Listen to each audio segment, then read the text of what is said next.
Like, what am I doing? I'm doing it for the show. Field of 68 till I die. This is the Field of 68 After Dark Show, the only place that you need to be for college hoops every single night. Welcome to the Sunday evening edition of the Field of 68 After Dark here on Sirius XM Channel 84. That is the ESPNU station. We're live on YouTube. If you're watching over there, hit that like button, hit that subscribe button, jump in the chat, ask us questions. We will be answering them during our breaks. We're presented by our partners over at Bet River Sportsbook. My name is Rob Dauster. I'm joined tonight by the Rifleman, the one and only Clemson's own Terrence Oglesby, and I am also here with Stadium Insider Jeff Goodman, and I do believe that he is not the only Goodman tonight. Hopefully, we're not going to be interrupted by any robots, by any cookie adventures, by anybody getting locked out of the hotel rooms. The Final Four is set, guys. It is a blue blood heavy Final Four. Villanova, I am calling them a blue blood. They are officially a blue blood. I am stamping that program.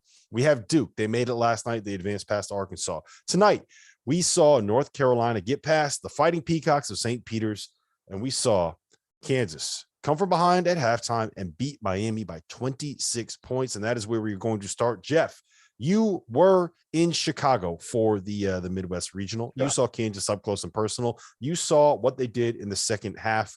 Talk to me about that performance and talk to me about what you think of the Jayhawks. I mean, listen, they were dominant in the second half. I mean, first half, Cam McGusty got it going.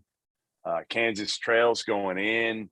Can't stop McGusty. Can't really score. Remy's kind of not even, out there much. And then all of a sudden, whatever Bill Self said, and I'm sure it was a ton of profanities at halftime, they came out. I mean, think about it. He said to me, he was like, I said to him after, I'm like, what'd you say? He's like, yeah, I kind of got after him. I'm like, and if Bill Self means he got after him a little bit, that means he MF'd him. Like, he crushed him. So they come out, and Miami right away just not taking care of the basketball, making poor decisions, taking shots early in the shot clock, threes, ill-advised. And I talked to McGusty afterwards, and he said that. He's like, listen, that's where we screwed up. We gave him the ball, and then they got out in transition, got their swagger back, and then McCormick had a huge and one that just got him going, and that was it. That was it for the most part. And then it was just like absolute rout and dominance in the second half. And Kansas showed again in the second half why I think they're the favorites to cut down the nets right now. And I think part of it, we'll talk about the matchup in the national semifinals. But remember last time they played Villanova in the national semifinals, I asked Bill Self about that the other day. I forgot they were there. I literally said, like, first time you were in the final. He was like, no, we were there in 2018. And then he looked at me. He's like, yeah, we really weren't there. We didn't show up. They were there in spirit. They were there in spirit. They weren't really there. Now, I think Kansas's defense along the perimeter really shined. And you look at Agbaji, Brown, Wilson, like those guys. Harris. Oh, yeah, he was great. He was the terrific. best one. Mm-hmm. They put him on McGusty, even though he's giving away five inches. He did a great job on McGusty. Yeah, they've just defensively, Kansas can really get after you. And the fact that Miami, who's not a high turnover team, was starting to give it up, says all you need to know. They struggled to get into anything. Pressure on the ball really shined today. And the fact that in the second half, Kansas could really get going out in transition. I think that's where they really started to shine. That's where McCormick got his and one that you referred to. This Kansas team can go. And I think that fifth foul on Wardenberg pretty much slammed it shut. And it was with 9.5 or 10 minutes. I can't remember the exact timestamp, but it was, it shut everything down because it limited their ability to pull people out. But it really didn't even come down to that. Their on the ball defense changed the game. And that's something that going into this game, Miami hasn't had a hard time really creating by themselves. Well, Kansas defensively, they could do that. And it was a clinic on the defensive end. And then the offense just follows suit because they get some easy looks. Yeah, and I think they kind of broke the spirit a little bit of Miami. Once that lead got to like 12 and 15, Miami was like, this run is over. And there's two things, Jeff, that really stood out to me about this performance. One, like T.O. mentioned, they gave up 50 points to a Miami team that had been playing really, really well. And two, Ochai Agbaji got it going. right? They are going to need him long term. And Bill Self, we got this interview coming up with him in just a minute. He's gonna be asked about that. But yeah. Real quick, Jeff, Ochai, how important is he to this group long term? Important, but not like as a first team All-American and National Player of the Year candidate, not as important as you would think, because they've got a lot of dudes, right? We saw it tonight. Christian Brown can make it, like he can be the guy if you need him to be. Now you got Remy Martin, who's a difference maker, because as Bill told me, like, listen, we haven't had a guy like that when shot clock's going down, all else fails, right? The play breaks down. You just give the ball to Remy and he's going to be able to make a play. Ochai is Ochai. We know that. Jalen Wilson was terrible today. Really, really bad today for the most part. So I think you've got right there. And Harris isn't a big offensive player, but he can get to the basket and finish high over the, off the glass. He does it, twice a game, and he can really, really guard. So I love the rotation here. And again, I don't think that you have to have a list Ochai in order for Kansas to win this whole thing. But as I asked Ochai, like, eventually you're going to break out. We know that one of these two games, he's going to break out. I don't think he broke out today. Like, he didn't force anything. He was very efficient, picked his spots, and really kind of the wealth was spread around. And I think that's the beauty of this Kansas team. Yeah. Well, listen, go ahead, Theo. No, I would argue that you do need Ochai Agbaji's game if you don't get David McCormick's A game. Like, I think that covered up some things for Ochai or some of the other guys that didn't play well today. McCormick was terrific. And is he going to be able to have that kind of game against Jermaine Samuels? Like, dude's a dog. It'll be interesting to see there. Sorry, Dauster, go ahead. Well, I was just going to say, we're going to throw it to the Bill Self interview. T.O. does believe that he is more important than hearing from Bill Self, the man himself. But Jeff Goodman was able to catch up with Bill Self after Kansas's win in the Midwest Regional.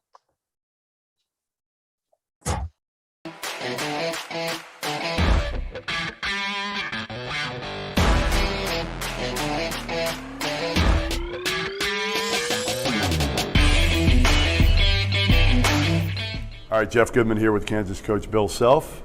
First Final Four since 2018. Yeah. I know you didn't really show up in 2018. You're going to show up this time? No, I mean, we played better the second half. That's about all I can say about that game. Yeah, Remy, I mean, listen, again, this was a team effort.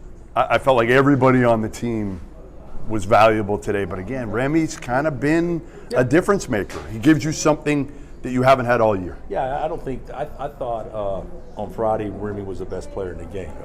I thought against Creighton Remy was the best player in the game. Today I didn't think Remy was the best player in the game, but he is a big part of it, and he gets his 9 points, and his energy and everything helps key a lot of things. But the best players in the game today, were probably David McCormick and I don't know, Ochai had a good game, but CD bunch of good solid. players. Everyone played well, and I thought Juan's defense on Cameron to start the second half was huge for us. 2018, you got Villanova, and they got you pretty good. You get him again here without probably Justin Moore, one of their best players. Yeah, that's sad. I had a chance to get to know him just a little bit during the USA trials for the team we coached a few years ago, but he's a stud, and I hate that for anybody. And Villanova, I said this earlier to the team, without question the premier program in America the last 6 years or whatever it's been since they beat us on a one possession game when they won their first national championship in the Elite Eight, and then they got us in the Final Four that propelled them to their second national championship. So, and I didn't get a dinner or a card or anything at all from Jay at all. So although those two games will not have anything to do with this one, we owe him. We owe him in the Wildcats one. What does this mean for you and everything that you've gone through personally over the last few years? I haven't. Everybody goes through stuff. I've never been one to think that my issues or things I go through are more than what other people deal with, because we're still coaching ball and we're in a sport that has ups and downs, but still not real life in many ways. But we went through some real life this year when I lost my father, and so but everybody eventually goes through something like that as well. So it's been a very rewarding year at a time for me personally that I probably needed that. So it's been a fun year, and certainly I'm proud of these guys and how they've acted and how they've competed, and certainly how they propped me up. Thanks, Bill.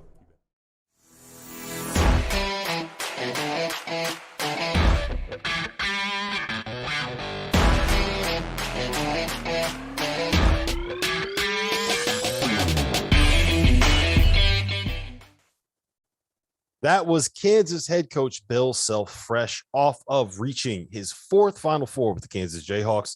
One thing you guys did not talk about in that conversation, Jeff, was the impact that the FBI investigation into college basketball that's been going on for 5 years, the impact that has had on the Kansas Jayhawk program, their recruiting, the level of talent that they have in there.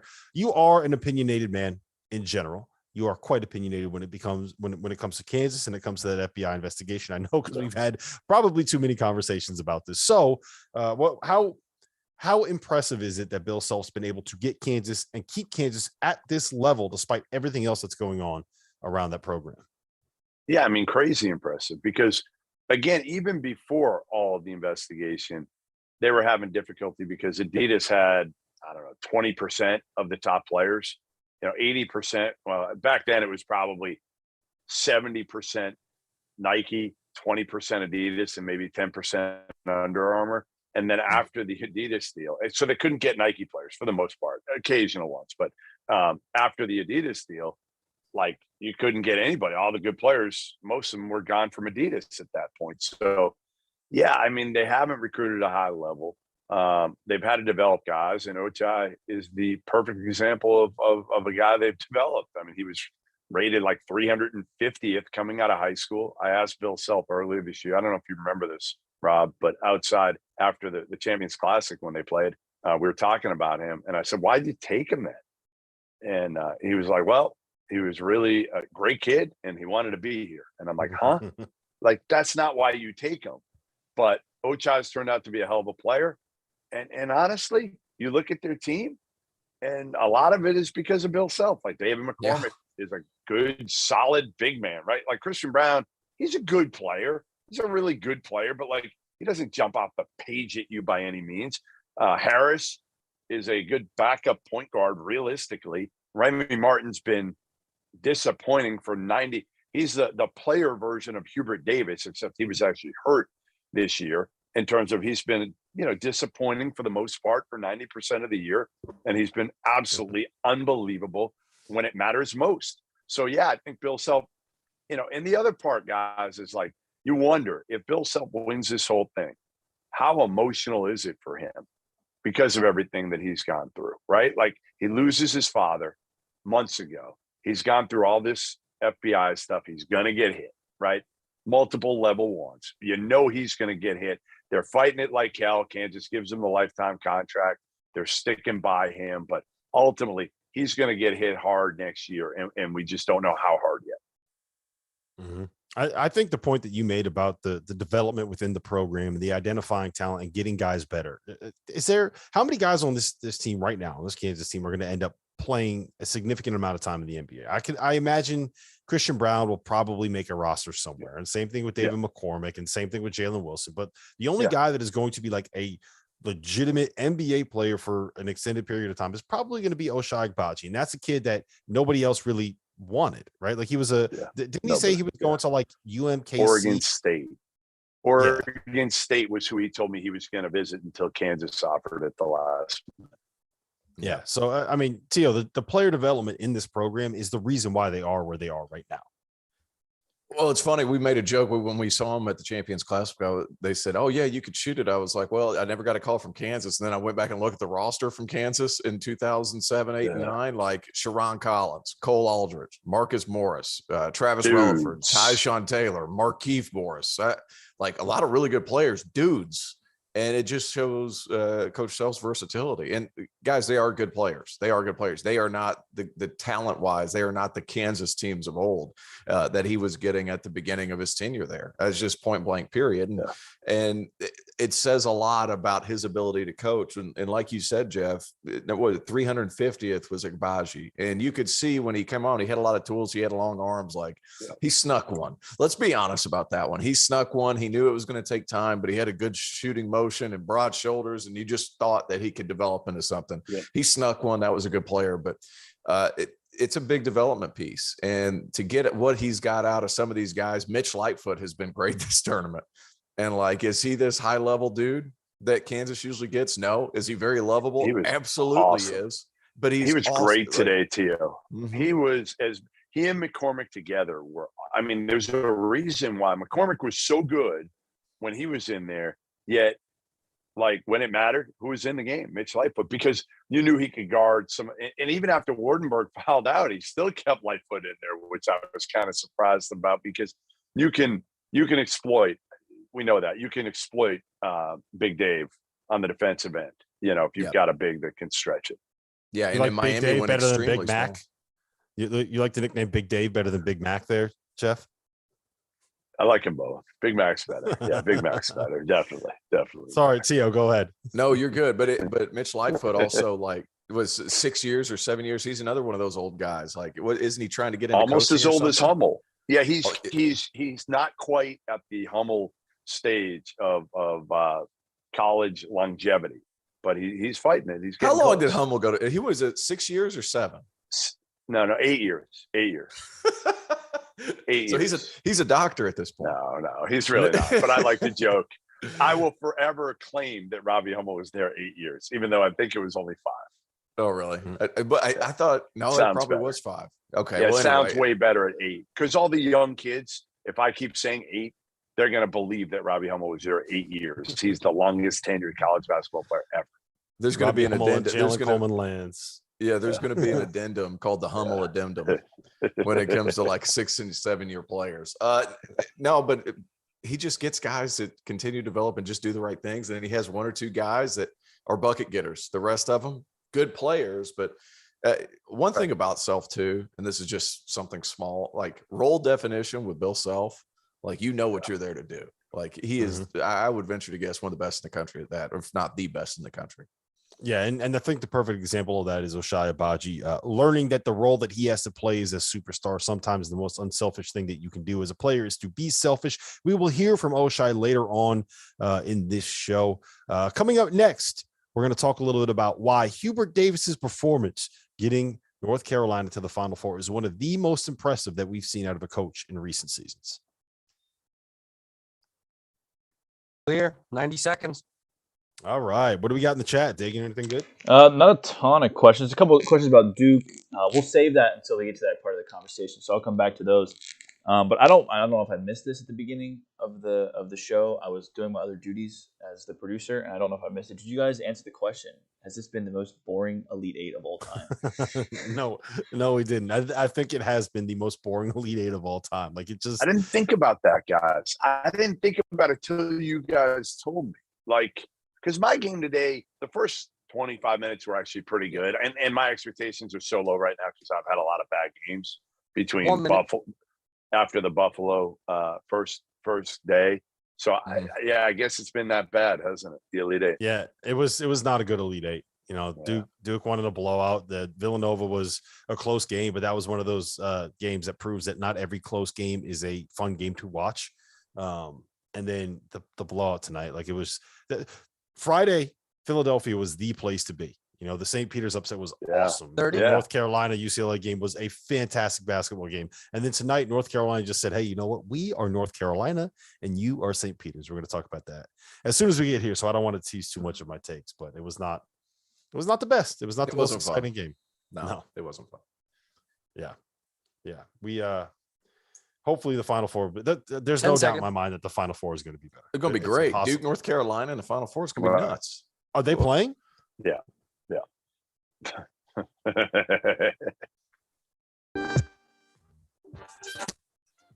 Welcome back. It is the Field of 68 After Dark. We are live, Sirius XM Channel 84. That is the ESPNU station. We're live on YouTube. If you're watching over there, jump in the chat. Ask us some questions. We're only going to answer questions if you hit that like button and hit that subscribe button. Rob Dauster here. I got Terrence Oglesby, the Rifleman. I got Stadium Insider, Jeff Goodman. We're going to talk a little bit about North Carolina and St. Peter's, and we were just talking about this off air, T.O.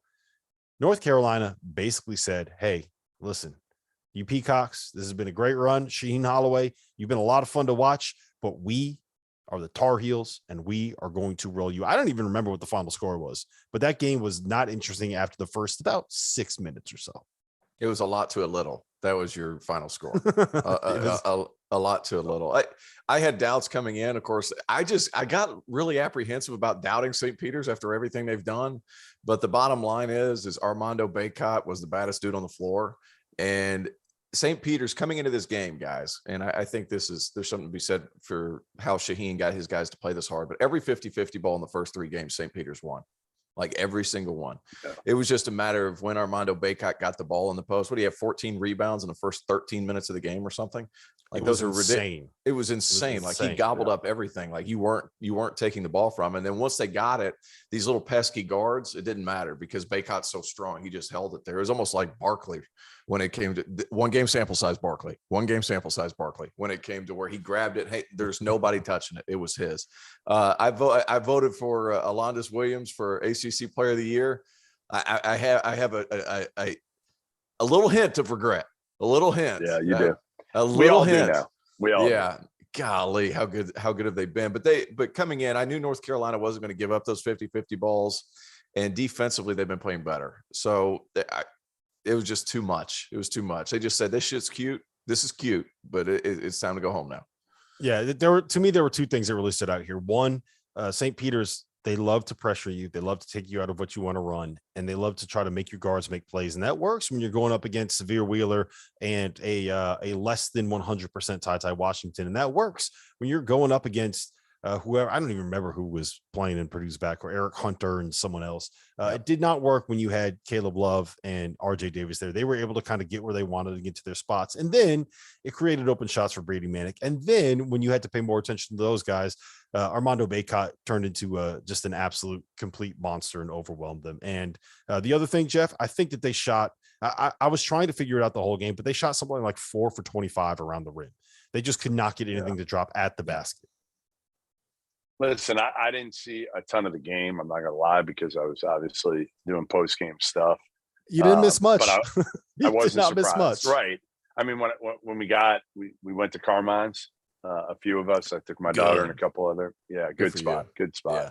And by the time I got there, we're going to watch the game. It was like, for what? What's the point? I'm going to enjoy my chicken parm, and I'm not even going to bother watching this, because my chicken parm was a hell of a lot more entertaining than the Peacocks were today. But having said that, man, what a run. What a run. Yeah. What an unforgettable run. We'll get into that. We'll get into that in a second. We'll have a long conversation about St. Peter's and Shaheen Holloway and what it means. But before we do that, I was able to catch up with Brady Manek, who had 19 points, 8 boards tonight. And to me, he's kind of been the guy that's turned around this North Carolina team and helped them spark this run where they've won, I believe it's 16 of the last 19 games to get to the Final Four.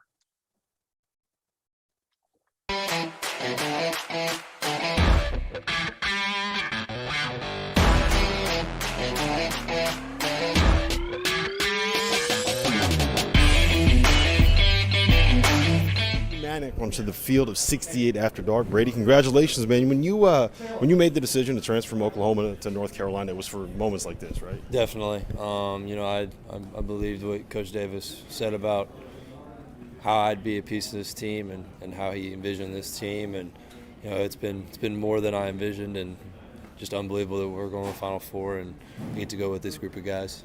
It's been talked about quite a bit this week, but when was the moment that you realized that you guys had kind of figured this out? Obviously, you didn't have the greatest start to the season. Yeah, towards the end of the year, we had, last month and a half, we're winning big games. We're winning games in overtime. We're winning road games that are early, young team. Earlier this year, we may not have won those. And came down to the year, and we started winning big games and kind of sealing our fate for the tournament. And ever since the tournament started, we've been rolling What was the most surprising part of this run for you? Just the competitiveness of everybody on our team. We've got 5 awesome guys in the starting lineup, and you got several guys that can score 30 points a night. That's the most impressive thing for me. One of the coolest things about our team, and us going to different games, different guys having a good night, and Armando keeps holding it down on the rebounds. We're all been playing unbelievable. So you guys are basically playing 5 guys more or less now, right? We've been playing a good amount. Tired? I'm loving it. We've got a solid 5, and we've got awesome guys off the bench like Justin, Puff, Kerwin, Dontrez, and they do their part when they come in, and they've been playing unbelievable as well. Listen, man, congratulations on the win. Thank you.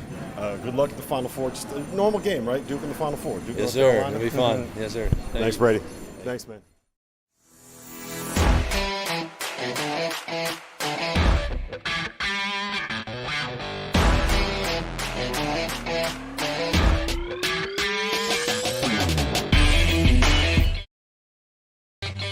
That was Brady Manek of the North Carolina Tar Heels. I talked about it last night. I do think he's the guy that kind of turned around this North Carolina season, getting him more minutes, getting his vocal presence and his leadership in the roster. We're going to talk about that. We have plenty of time to talk about this North Carolina Duke matchup we have coming up.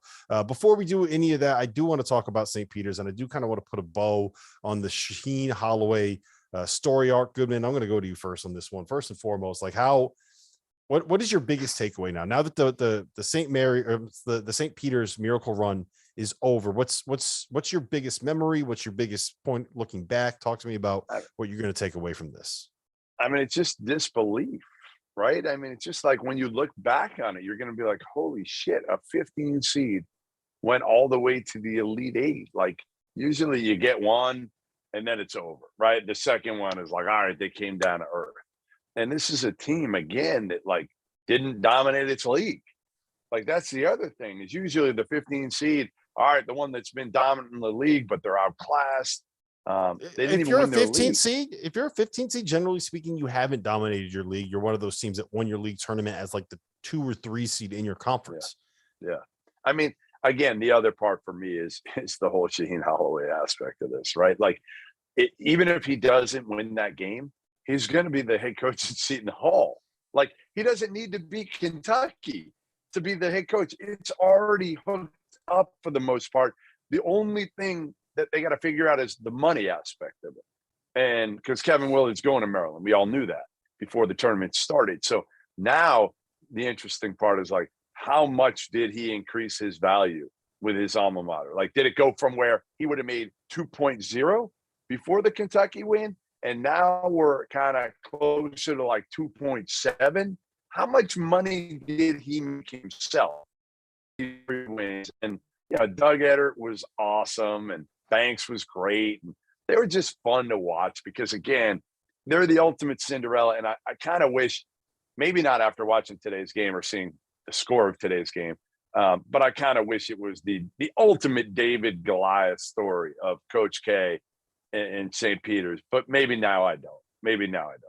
No, I mean Duke would have rolled over St. Peter's, and it would not have been pretty. Tio, let me ask you this: you've been in locker rooms. What do you think it is like? Everybody knows that Shaheen, like it's the worst kept secret in college basketball is that Shaheen Holloway is a perfect fit to take over for Kevin Willard at Seton Hall. How do you think that locker room is handling it?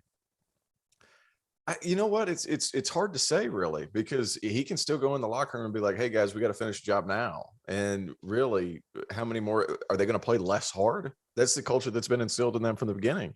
But we talk about Shaheen Holloway's come up with $2 million to, what'd you say, Jeff? 2.5? Or I'm not sure what it was. Like, I got to imagine he made himself $500,000 a year. Yeah, and that's not even the biggest come up. Dougie Fresh went from no chicken wings to a lot of chicken wings. That's the biggest come up as far as I'm concerned. Like he got a lot going on from that. No, look, as far as a coach taking a different job, I think a lot of people, like we had an issue, not the head coach when I was at Clemson, but Shaka Smart went from Clemson to Florida to work for Billy Donovan. And I think some guys were upset about it. I remember DeMontez was like visibly distraught because Shaka recruited him and they had like a big time relationship. I had a really good relationship with Shaka when I played, but it was a coach player relationship. And I understood that. And whenever he got the Florida gig, I was super happy for him. Now, I think, not to take anything away from my teammates, I think I understood the business aspect a lot more than some of my teammates. But at the same time, like it's got to be a distraction, one would think, but they just kept playing, and those kids exhibited their toughness. The only thing that I would say is that now that you're allowed to transfer and be immediately eligible, a lot of these kids can put their name into the portal, and they will have a better chance as a result of this. Like, I can't imagine that Casey and Defo isn't going to have a chance to maybe go to like something Seton Hall, Seton Hall.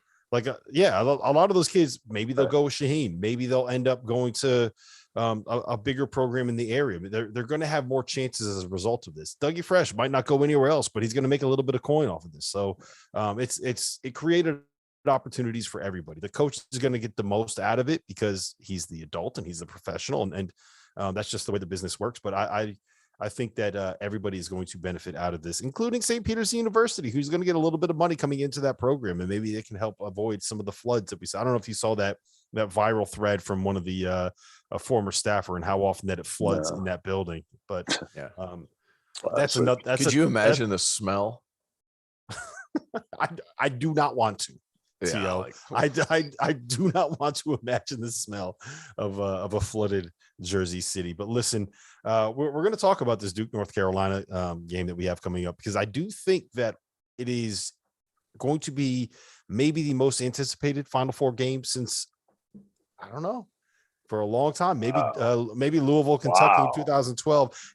My biggest question to you guys, and we're going to answer this on the other side of the break: do you think New Orleans is going to be able to survive a Duke North Carolina Final Four with Coach K's career on the line? We're going to get into that coming up next. Clear. 90 seconds. I don't know if it's going to. I mean, Mardi Gras is crazy. We've seen Saints Super Bowls, but Coach K, Duke, Carolina in New Orleans, guys, I'm fired up. Dude, that's going to be so awesome. I'm jacked up. For the people that are watching right now, we are going to be doing live shows down there 6 to 8 p.m. Wednesday night, Thursday night, Friday night, Sunday night. And then we're also going to have afternoon shows on Thursday, Friday, and Sunday. We're going to have pregame and postgame shows on site Saturday and Monday night. So for the people watching. All right, Dagan, we got any questions in the chat?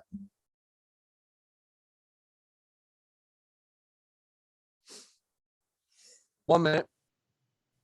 I think so. I would probably say yes. I would throw George Mason with Larinaga in there too, because they were pretty low seeded and they made it all the way to the Final Four. They were an 11 seed. We don't need to talk about that. Yeah, but it's different. It is different. I don't Absolutely, know. it's different. Man, it's close. I don't know. I just feel like George. Here's my thing. George Mason was an at-large bid in a team that had basketball success before. St. Peter's is a commuter school in Jersey City that has almost no funding. That beat Kentucky in the first round of the tournament to be able to make that run. That's the biggest thing to me. You know what's wild, by the way? The team that blew out St. Peter's was the lowest seeded team that they played in the tournament. Yeah, that made me laugh. Cinderella 10 Carolina. Cinderella Carolina. We're going to talk about that here as soon as we get on the other side of the break. Jordan Slipper.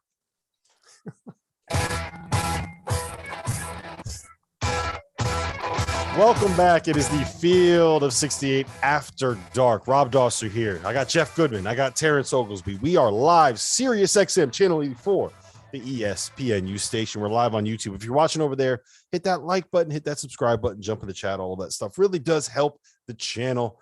Guys, we have Duke. We have Carolina. We have the monster Blue Bloods in the Final Four. We're going to talk about all of that coming up here in New Orleans. I want to start with the Duke-Carolina game because obviously Duke is the juggernaut. We have North Carolina here, the Cinderella with their Jordan slipper. I'm stealing that from T.O. That was a great line. What are you looking forward to the most out of this matchup, T.O.? You're the ACC guy on here. I know you try to claim to be a Big East guy, but you are an ACC guy at heart. We got Duke, we got Carolina, we got the Final Four. I know you love New Orleans too. Like this is pretty much the perfect storm for T.O. I love New Orleans for the fishing, but you got to drive an hour and a half away to go fishing. No, it's going to be awesome. I'm so excited about Duke. But be honest, guys, you know what the crazy part about this whole thing is? I think Duke has less pressure for this game than they did their last regular season game. As nuts as it is, as nuts, it's a Final Four game that will have less pressure than Coach K's last game at Cameron Indoor. And I think they've kind of shook that off. This Duke's team's ready to play, and Carolina's not playing.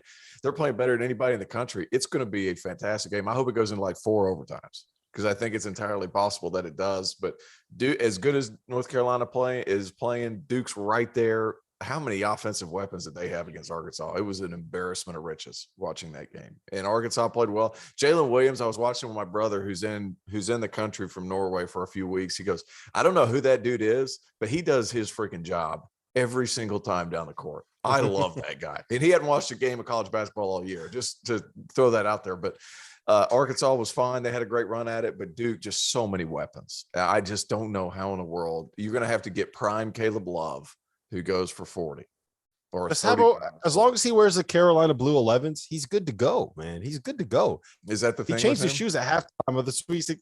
Yeah, he changed his shoes at halftime of the Sweet 16 game. He had black shoes on and changed them to the Carolina blue Jordan 11s. I think they're called the Pantone 11s. And it's a big deal. Had 27 in the second half. Then he went out and they blew out St. Peter's. Who blows out St. Peter's? Only Caleb Love with the blue Jordans on, Goodman. That's it. Yeah, listen. Here's the thing. I was there at that Duke Carolina game, and I just don't see it going that way again.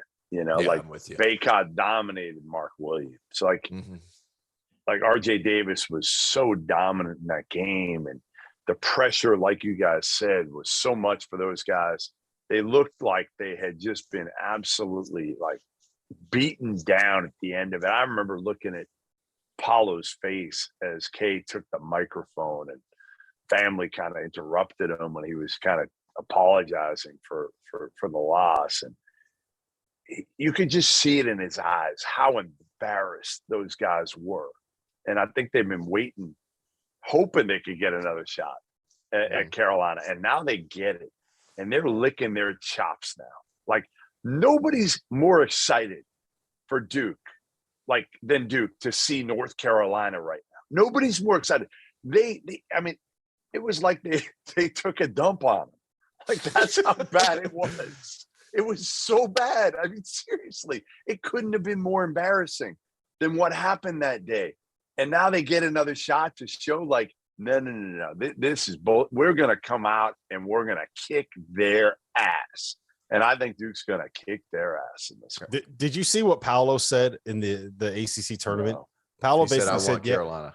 And then after they won the Elite Eight game and they advanced to the Final Four, someone asked him, like, so who do you want to win? Do you want us to play St. Peter's or North Carolina? And Paolo was like, you're not going to get me this time. He basically didn't answer the question. They definitely want Carolina. I think we all want this matchup. We all wanted this matchup. They got a point to prove, man. They got something to say.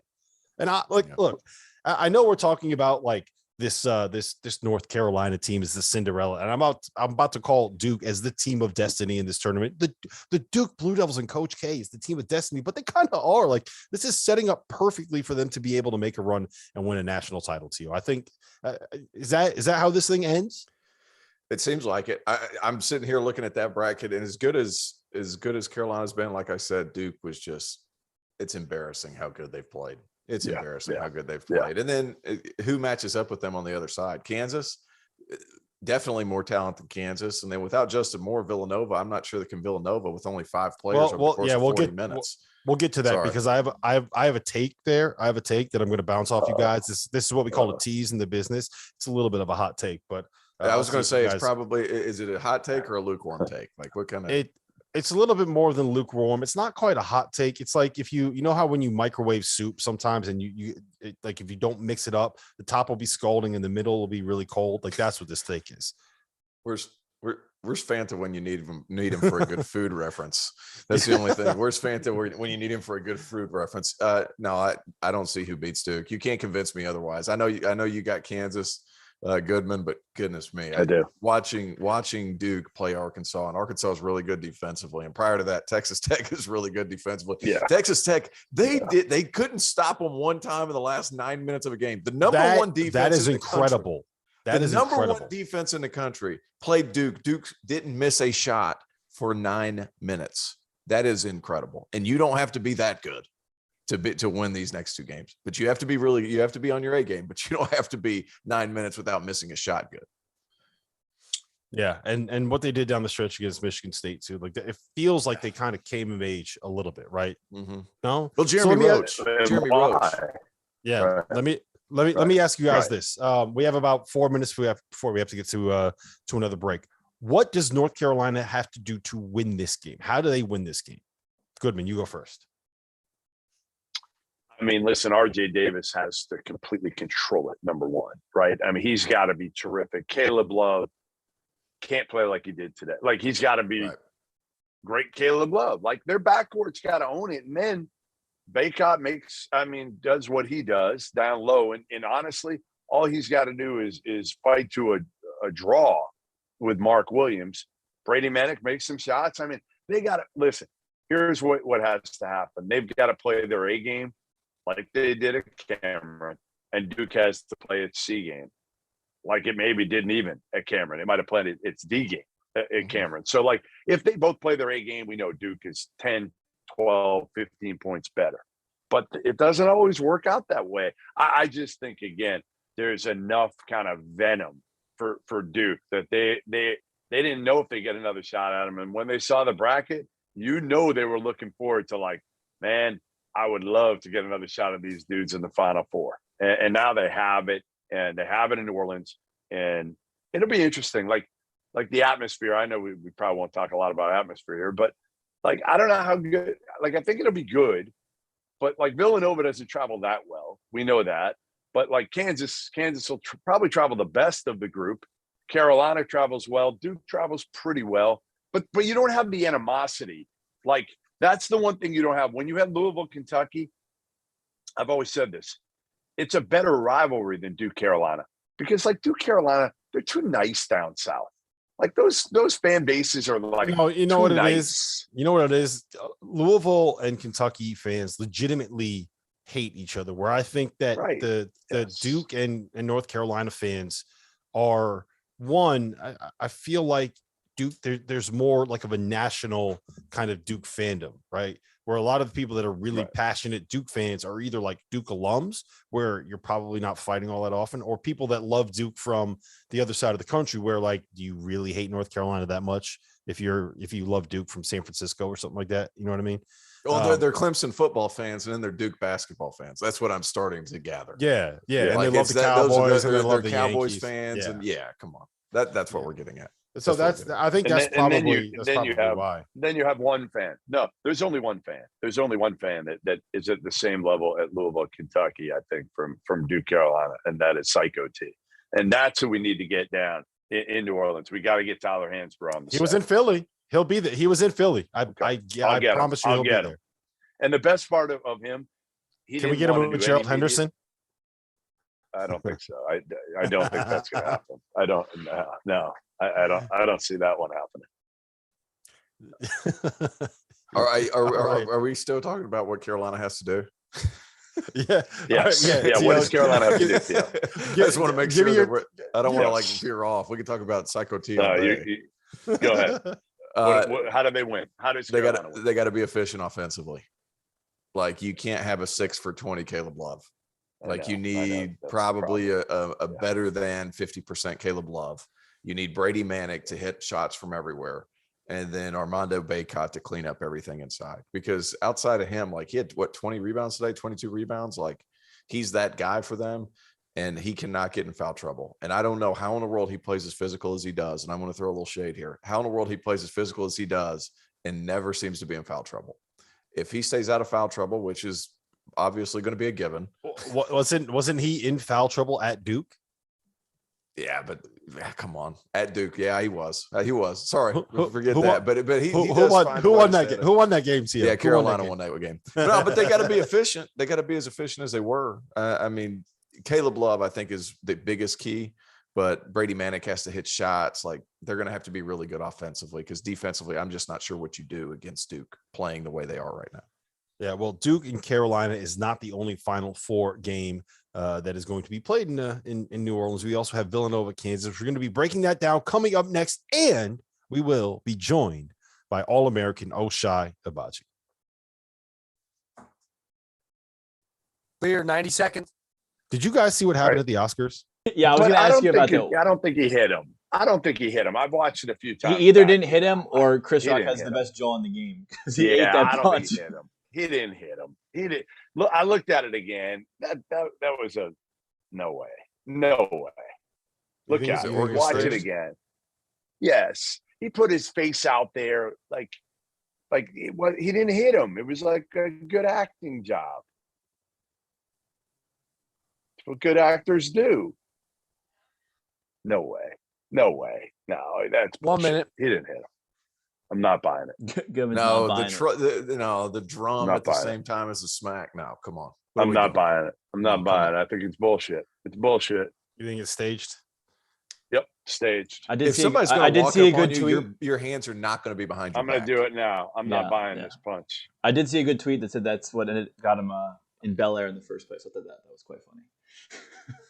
Oh, someone said that Jawad, he needs to learn how to punch. 30.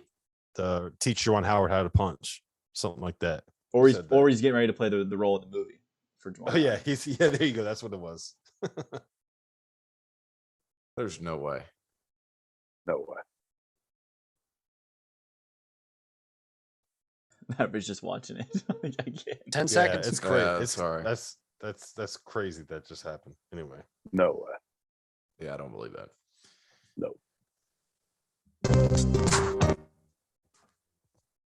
welcome back. It is the Field of 68 After Dark. Rob Dauster, Terrence Oglesby, Jeff Goodman here. We are live, Sirius XM channel 84. That is the ESPNU station. We're live on YouTube. If you're watching over there, hit that like button.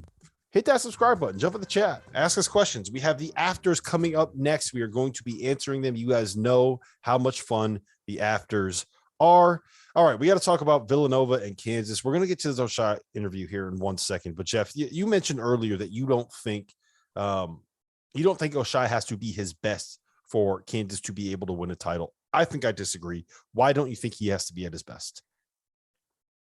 Well, because they've gotten this far without him being at his best. They're even close to it. You know, he has not had, like today's game, they were good, but they weren't great. Now again, yeah, they to beat Duke, fine. To beat Duke, Ochai is going to have to go for 20 plus. But I don't think that he needs to be at his best to beat Villanova. I mean, honestly, Villanova's got 5 dudes. They lost their second best shooter, whatever you want to call him. Justin Moore's probably their best shooter.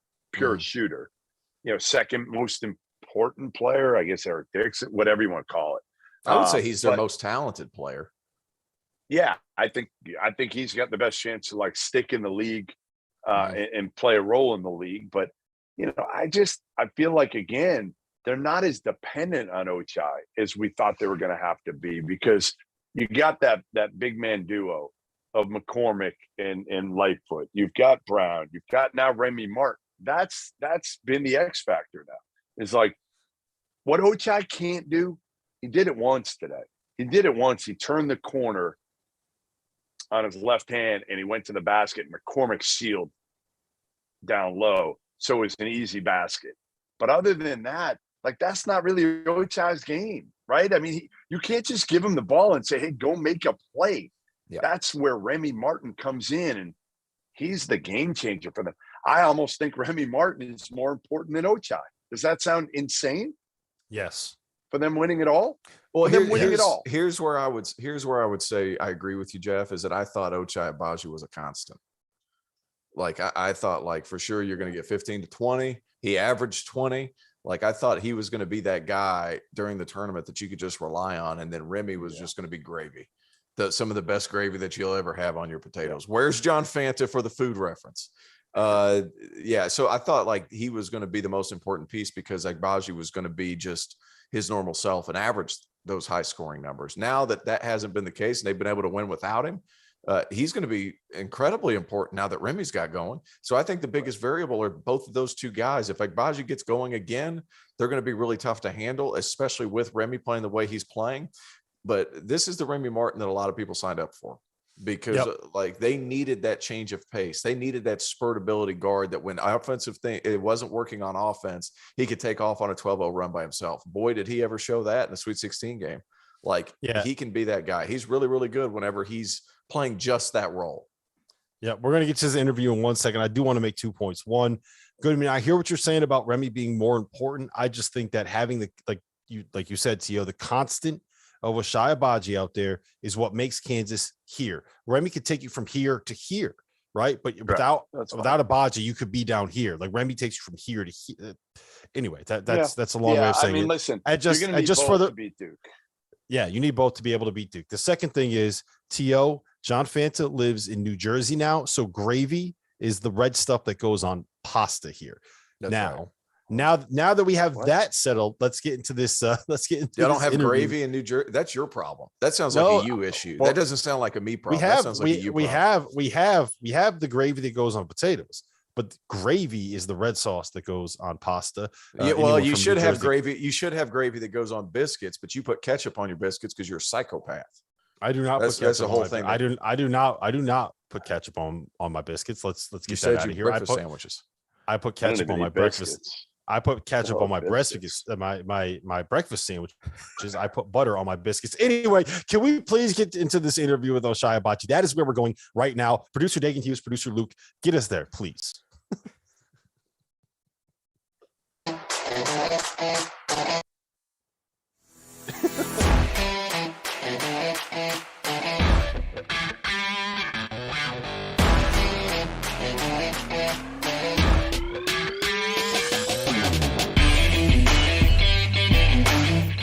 All right, Jeff Goodman here with Kansas star Ochai Agbaji, and you are going to the Final Four. Yes. How does this sound with kind of the ride that you've been on over the last 4 years?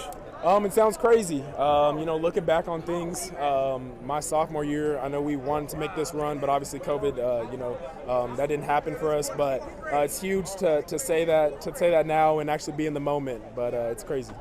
And you still haven't had your breakout game, right? You feeling pretty good that you guys were able to get this far and you haven't really broken out yet? Yeah. We leading up to this point last weekend and then, the game before today, we haven't played our best and we knew that. So coming out in the second half, I think it was just like, let's just give everyone a preview. Let's just, send a message to everyone of how we really play. Did it show people, I guess, how good a team you guys are? Because you got contributions from everybody there, right? CB, McCormick was great. Yeah. You play well. Remy comes off the bench and does what he's done lately. How difficult is this team to stop when you guys are kind of getting contributions from everybody? It's really difficult.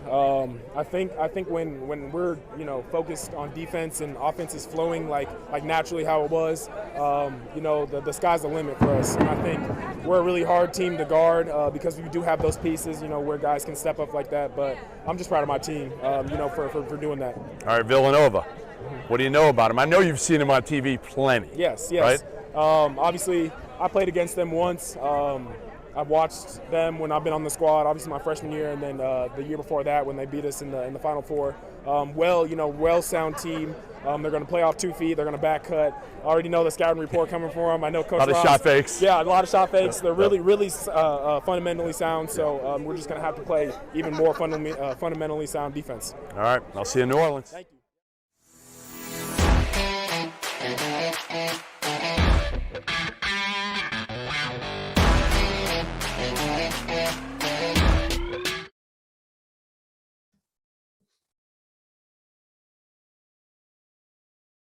That's great to hear from Ochai Agbaji after Kansas won their game. Guys, can I give you my hot take now on this Kansas Villanova matchup? Sure. I think people are completely underselling Villanova in this spot. I think that if you can give me Colin Gillespie, Caleb Daniels, Brandon Slater, Jermaine Samuels, and Eric Dixon, that 5 is going to be good enough to at least compete and potentially beat Kansas. I think that this is going to be a game that is played in the 50s, and I think it is a game where it's going to be they're going to make it as ugly as possible. Villanova doesn't foul. They don't make mistakes. They don't beat themselves. They don't turn the ball over. Now, are they going to lose the shot making and the offensive burst that you get out of Justin Moore? Absolutely. But I don't think that it is a given that this is going to be a blow. I think it's going to be a close game. I think it's going to be an ugly game. And I think that Villanova is going to head into the under 4 with a chance to be able to make a run and get a win. Okay. Let me play devil's advocate here. Who is the best coach at getting the ball down low to its big men in the country? Bill Self. How many big men does Villanova have on its roster? 0. They don't have a single big man on their roster. I mean, we'll call Eric Dixon a big man. Eric Dixon is 6'8". We'll call him a big 6'8". For argument's sake, we're going to call Eric Dixon a big. He is a big man because he would destroy you. So we're going to call him a big man because Dauster, he would stuff you in a trash can. So he's too nice to do that. He would never actually do that. He's too nice to do that. I don't know if he hung around you as much as I have to hang around you. He might but I'll tell you what. The bottom line is, if anybody can exploit the lack of size and the lack of depth up front that Villanova possesses, it is Bill Self. I mean, they're throwing the ball into Mitch Lightfoot tonight like he was friggin' Kareem Abdul-Jabbar. It was insane. Like, I'm like, what is he doing? And Mitch Lightfoot's like getting some shit done in there. So I don't see a scenario where at the 8-minute timeout at the end of the game that Villanova's in this thing. Like realistically, can they play with him for 20 minutes? Sure. They can play with him because of David McCormick. So all I'm saying here is that you are saying that you don't think Villanova has a chance to beat Kansas because of David McCormick, the guy who all season, because of all season long we've been sitting here like, okay, David, like he's never been that consistent. And for the record, Villanova just pretty easily handled a Michigan team that has a better big guy and a bigger big guy in Hunter Dickinson. That's all I'm saying. I'm not saying, but the reason I told you it was a little bit more than a lukewarm take, but not necessarily a scalding hot take, is because I'm not saying that I think Villanova is going to win, but I will be on Villanova plus 4.5. That's what it's at. That's a line at Bet Rivers right now. Isn't this what you did? What was the game? Was this the Carolina Baylor game? Remember what was the game? Oh, it was Carolina Duke. It was Carolina Duke. Cameron. Yeah, you called it. You did. Yeah. You did what Bill Self says that I did when I did my report years ago about Joel Embiid, and I said he might leave Kansas after 1 year, or he might come back to Kansas. That's kind of what you did with the Carolina Duke game. Well, they might win, but they might lose. Yeah, I just didn't go all in on the wrong side. I didn't say that Duke was going to win by 42 points, like some of the people that are currently sitting here on this show. I'm just saying. I think that the smart bet here is going to be on Villanova plus 4.5. Is Jordan Longino going to come back? Is he? Because he didn't play this week. Like if he plays, that's a big difference. He's done for the season. Just comes in and does what he does. He's out. He's done. Really? Okay. Yeah. Well, who knows? They might have somebody we've never heard of come out there and just be electric.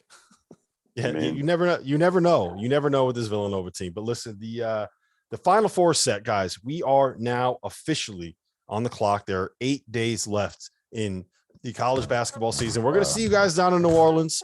We're going to be doing live shows Wednesday, Thursday, Friday, Saturday, Sunday, Monday. Check us out. We're going to be at the Gordon Biersch. We're going to be doing live shows from the arena. This has been the Field of 68 After Dark. So for Terrence Oglesby, for Jeff Goodman, my name is Rob Dauster.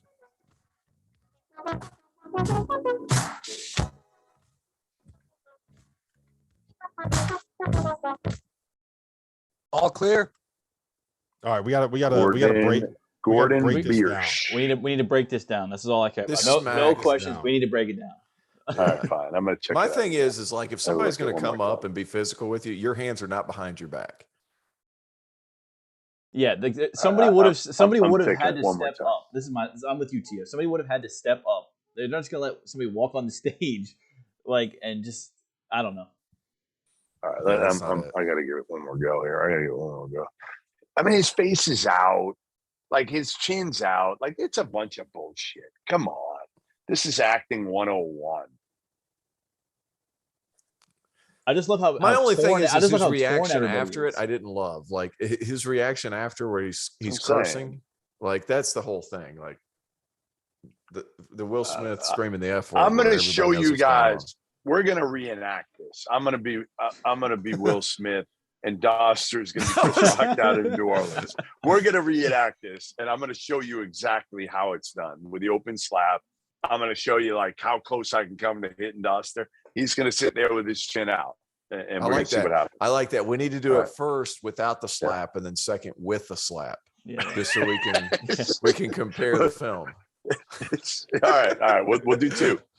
We'll do two. We'll see if Dauster can take the hit. do it for the show, Dauster. Do it for the show. Field of 68, baby. Here's the truth. I'm not all that worried about Goodman slapping anybody. I don't think that there's going to be all that much force there. Wow. Well, T.O. on the other hand, T.O.'s a solid dude. I saw him on the Peloton when we were. He was skipping watching games when we were down at the Big East tournament. I walk into the gym and he's down there on the Peloton knocking out push-ups. He's got the 65-pound dumbbells, knocking out curls. He was getting rid of that cookie he ate the night before. Dude, that frisbee of a cookie. Holy shit, Goodman! You should have seen this cookie. It was a saucer. You would have loved it. I told him about this the other night. It was literally the sounds good. Yeah, I know what you're talking about. Yeah, the skillets. The skillet. Yeah, it was a cast iron skillet. They cooked a cookie in. It was unbelievable. It was great for the first do we have any questions 10 minutes. in the chat? Yeah, let me go find them. We're talking about Will Smith now in the chat. Let me go find some. There's no way that was real, man. It was too orchestrated. Stupid.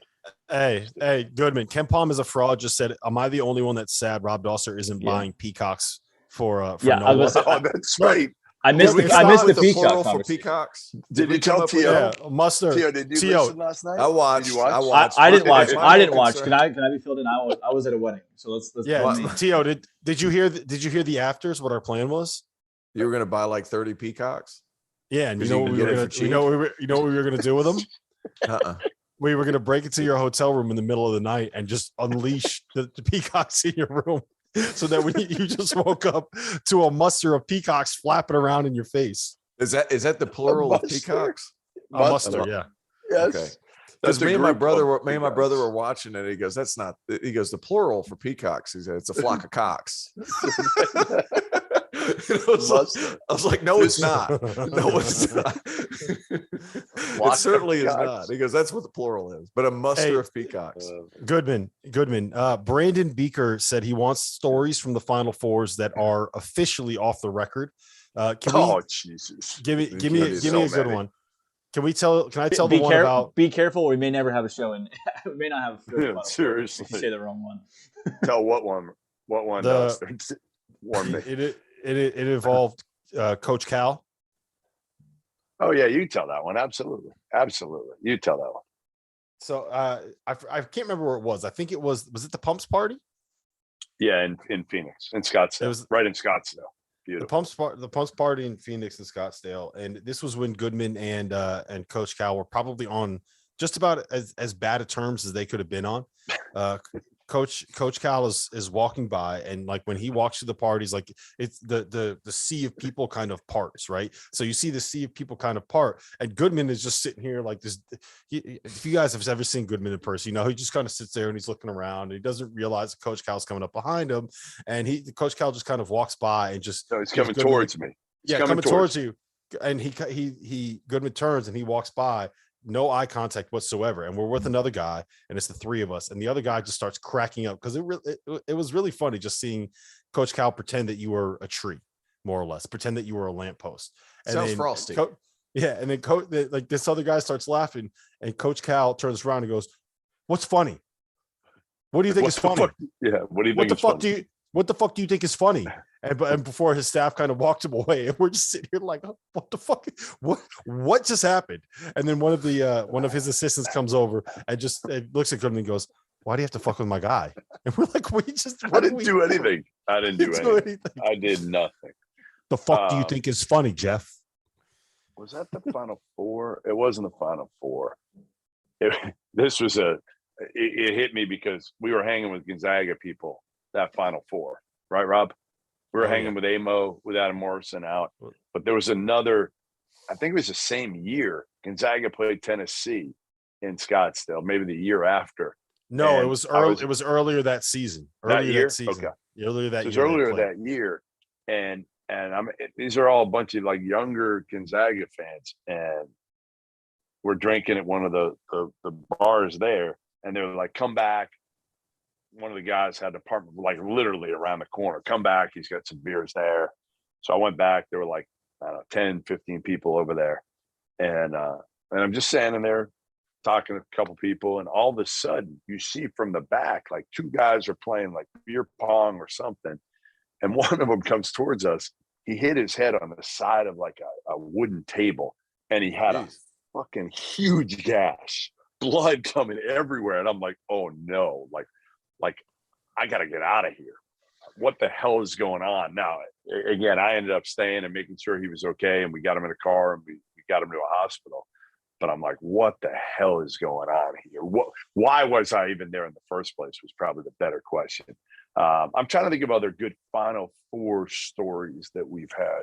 I'm just looking forward to going to a Final Four where I'm not like scrounging and looking for jobs anymore. Like, people who don't know this, and I think it's something that a lot of people don't know. Like, what the Final Four is like, where coaches and assistant coaches and GAs, they all just like pack together and everybody's trying to mingle and get jobs. And I'm so happy that I don't have to do that this year. Like, it's going to be nice to see everybody in a comfortable environment. Not really, but you get what I'm saying, like a different environment where you not feel like you're interviewing. I'm just excited to be around you guys and like see games. Yeah, there'll be some shit. I've been to 4. We'll have some fun. Never, and I've it'll been be to it'll 4 be Final it'll Fours be and I've never gone to a game.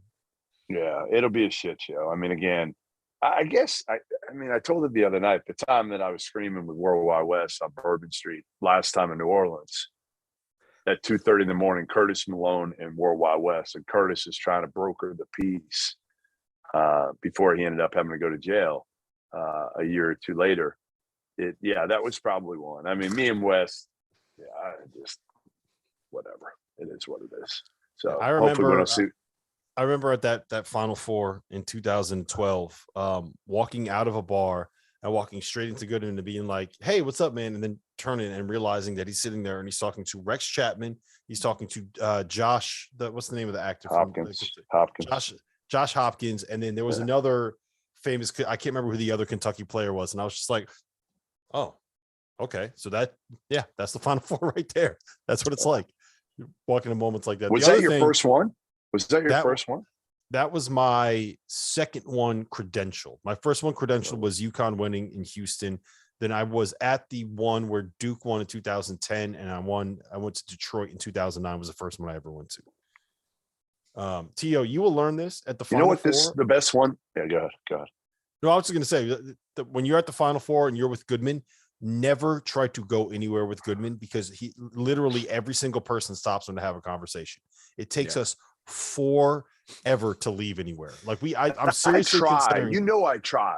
Oh, it's not you. What happens is everybody he knows everybody too, like literally everybody. You're going to be shocked at how many people there he knows. 2, he is I think he's physically compelled to have a conversation with every single person that tries to have a conversation with them. I remember when we saw your dad for your daughter's bar mitzvah, you were having a conversation with someone else and your dad was just like, "Yeah, that one got the gift of gab." And I was like, that is the perfect way to describe him. I got it from him probably more than anything, but now my daughter's got it from me. So, but I really don't have it when I'm not in those settings. I really don't. I'm not that. Maybe it's because I'm worn out. But yeah, like, listen, again, the Final Four is awesome. Like it is. It's you wish everybody could kind of experience it. Because it is fun, especially in a place like New Orleans, where everybody is in a fairly condensed area, right? Like, I mean, obviously there's a ton of bars that you can go to. Here is a good one. Years ago, Gary Parrish and I were in New Orleans. I'm just trying to think of New Orleans memories. And we're in New Orleans, and Kevin Brockway, who then covered Florida, the back-to-back title years, he did oh my God, I'm so tired, I can't even think of the word. when you sing, what when you get up there Karaoke. and sing karaoke. Thank you, God, I'm so freaking tired.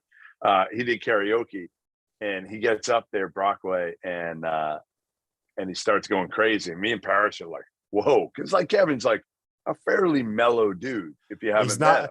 He's not the kind of guy that you would think that would go up there and just absolutely crush karaoke. He didn't just crush it. He didn't just crush it. He crushed it, and then he takes his shirt off. And he just me and Parrish are sitting there like, what the fuck is going on? Again, just New Orleans has some crazy shit that happened. Great food too. And I'll tell you, I'll tell you this much. I will not tell any of the stories on here, but Gary Parrish is one of the most fun people to be around at a Final Four because he's out of his mind. Oh, I'll tell one of we the just haven't seen him.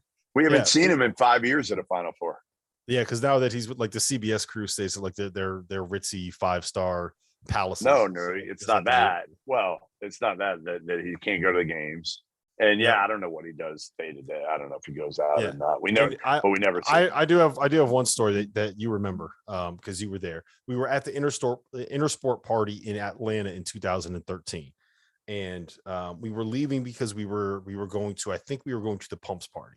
Right, we were at Intersport. We were leaving to go to the Pumps party. Intersport party was in this big warehouse on the second floor, and you had to walk into one of like the not a regular elevator, like the big ass elevators, or like you put a car in and it brings you up to the next level, right?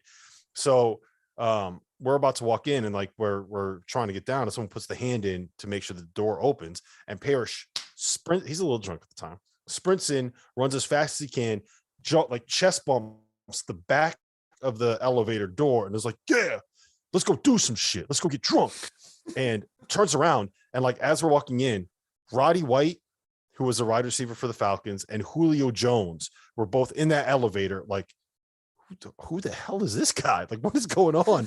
So Parrish is kind of sitting there, like watching them go down. And then there was a group of about 10 of us. So we go down and we get out of the elevator and we go walk to go get in a car to go to the Pumps party. And Parrish is like, did I really just make an ass of myself in front of Jordair Jet? He thought Roddy White was Jordair Jet. Remember the St. Louis point guard? Like, yeah. Did I really just make an ass out of myself in front of Jordair Jet? and that right there is a pretty good summation of what it's like to hang out with Parrish at a Final Four. Wow. I haven't had those experiences yet. I got to get there. I'm really excited. You'll get them. Yeah, you'll get them. We'll have one this year for sure. Trust me. Hopefully Andy Enfield won't yell at me before we walk in the Pumps party this year. That was awkward. Were you there? You were there for that one, right, Ruff? Were you there? I was there. I was there. And then you were there, and then remember all the cat fights that were happening? Remember? They were like the cops called, and like there was a fire alarm that was pulled. Like that was a wild year, man. That was a wild year. It was a wild. Where was that? Was that in Scottsdale?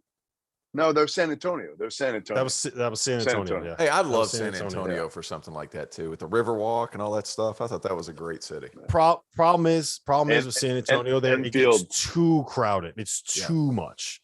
It's like you can't go anywhere else. Yeah, the Riverwalk is the Riverwalk. Mm-hmm. And it's fun and it's awesome. When we were there on like the Wednesday and the Thursday, it's perfect. But once everyone shows up on that Friday, like you're never going to get a spot or anything on the Riverwalk. And it's so crowded when you're walking on the Riverwalk. Like you feel like you're about to fall into the water and you don't want to go in that water. And if you're a fan, honestly, listen, if you're a fan, get in Wednesday night. So you're there Thursday, because Thursday is the day when all the fans aren't in and you have every coach there. Yeah. And they're walking around. You'll see Huggy Bear drinking, sweating his balls off. You'll see, it'll true. Just be I have like, seen that. Yeah. It's different. Yeah, it's actually fun. I mean, hugs. There's no better hugs than drunk hugs. Yeah. I mean, you see things that you'll that you won't see. Those are Friday. Those are the experiences. A lot of the coaches are leaving. They're leaving Saturday morning. Mm-hmm. Yeah, they're leaving Saturday morning. So if you can get there Wednesday night, do it, because you'll have some good memories. we had one question in the chat that I just want to comment on. Tony Yayo said, "Is T.O. a former player or a former coach? I've never heard of him." And you don't need to answer that, T.O., because David Bentley said, "Nah, he's just a nobody." I like that. Oh, And David Bentley's right. David Bentley needs to answer the email that I sent him on Tuesday. David, you need to check your email address and check your email account, because I sent you an email, the one you signed up to the Bracket Fanatics thing for. You need to check your email. Yeah. Did he win it? What are the numbers in the Bracket Fanatics, Robert? No, I'm trying to give him a $50 Topgolf gift card, because his bracket was randomly selected when at the live show that we did when we were giving out $50 Topgolf gift cards. Hey, send it to me. I'll take good care of it for him. But I'm asking you, I'm asking you, who of our group chat is in the driver's seat right now when it comes to I can check it. the Bracket Fanatics? I have not checked a single one of my bracket. Yeah, but say since day one. Since day one, because I had Kentucky winning the national title, and that did not go well. So I think the only Final Four team I got right was Villanova. That's what you need to know. I have Villanova and Kansas. Big East guys over here. That's right. The only thing that I did get Miami getting to today, and I had North Carolina getting to today and losing. So pretty good that you had them going that far. Mm-hmm. Yeah. Right now, Full Metal Bracket is the person that is leading our bracket pool. So, David, do we have any other questions in the chat? Nah, let's just do 3 cheers. All right, let's do our cheers. Gilman's tired. He wants to go. I couldn't even remember karaoke. Yeah, he needs to go to bed. Karaoke. Yeah. Although I have just invited to go Topgolf with Bentley and T.O. in Greenville. So I mean, I'm in. Let's do it. I'll do it. We'll do it. No, 3 cheers, guys. St. Peter's, man. What a run. Shaheen Holloway. I loved how I don't know if this came out on purpose or not, but I thought it was funny. We heard, well, I'm just worried about these 15 guys right now. I'm not worried about the next job. Then like 2 hours later, it comes out that he's going to be named. I'm not sure who said it, but it was what it was. It might have been you, Jeff. Might not have been. But no, I've said it for 2 weeks. Yeah, I've said it for 2 weeks. No, St. Peter's, what a run, guys. What a run. So much fun to watch. So much fun to be a part of. Congratulations to you. My cheers goes to you guys. I'm gonna go next. I'm going Hubert Davis. I mean, shit, we had him kind of fired. Probably you fired him in January. I actually didn't. I always said he should get a second year. I always said that he should get a second year, and let's see. Because again, it's hard. Your first year, I'll still say like I want the jury to be out. Like he had an underachieving again first part of the year. He's been incredible. Give him so much credit, and again, unbelievable human being. So all the credit to Hubert Davis for kind of keeping that group locked in and keeping them to a point where they could do this. Final Four, amazing, just an amazing job. Stuck with him. Mm-hmm. He stuck with him, man. Yeah. Like every time people were like, man, I'd rip them. Yeah. I'd rip those guys. I'd rip them. He's like, nope, I'm not going to do it. I'm just going to keep encouraging. Right. Stuck too with good him. a guy. Yeah, too good a guy to do that. All right, my cheers is going to go to it's another easy and obvious one, but Bill Self. He's been through a lot this year personally. He's been through a lot the last 5 years professionally, and he found a way to get it done and get to the Final Four. And he's doing it with a team that we don't know if they have great point guard play. We don't know if they have a great center play. We don't know if they have anyone that can create their own shot. We don't know a lot of things about them. The one thing we do know is that they are going to be down in New Orleans with us, with the Field of 68. A reminder again. Live shows Wednesday, 6 to 8 p.m. Central Time, set 7 to 9 p.m. Eastern Time. Thursday, Friday, and Sunday, we're going to be doing 1 to 3 p.m. Eastern Time and 7 to 9 p.m. Eastern Time. And we'll have pregame and postgame shows on Saturday and on Monday night. We got a lot of content coming out at the Final Four. It's going to be a blast. But listen, this has been the Field of 68 After Dark. This was the after. So for Terrence Oglesby, the rifleman, Clemson's own. He was a player at Clemson, Tony Yayo. Better put some respect on his name. Stadium insider Jeff Goodman, who really needs to take a nap, needs to get some sleep. And Dagan Hughes, who's going to start driving all of our equipment down to New Orleans for our Final Four live shows. Be safe. Dagger, be safe. Nuts Hagen Dagan. That's his name. It's not Dagger. It's not Dagger anymore. Yeah, I've graduated from the Dagger nickname. I don't know. I mean, Nuts Hagen Dagan is a little bit. I don't know. No, it's all right. It's too late. It's too late, Jeff. But here's the thing. Now that now that St. Peter's is out, like, is he still letting those nuts hang? I don't know. We'll find out when we get to New Orleans. I would imagine that dude's nuts are hanging all over that campus after all this. like that dude's good. Like that dude's walking around campus. He's the baddest mug on campus. On campus and everywhere else he walks. They don't have to be on campus. Dude's like, he's fine. Oh no. Did I just get too far? Did I just get too far right there? My bad. Cut it. That's just sleeping. Asleep already with the lights on, with you talking in the room. That's impressive. Been asleep for about an hour because you put her to sleep, Dust. Yeah, probably. Must have been me. Must have been me. Oh man. All right. Are we still live, Dagan? Have we cut this thing yet? Oh no, we're still live. Live. You got to give your proper send off. Come on. Live.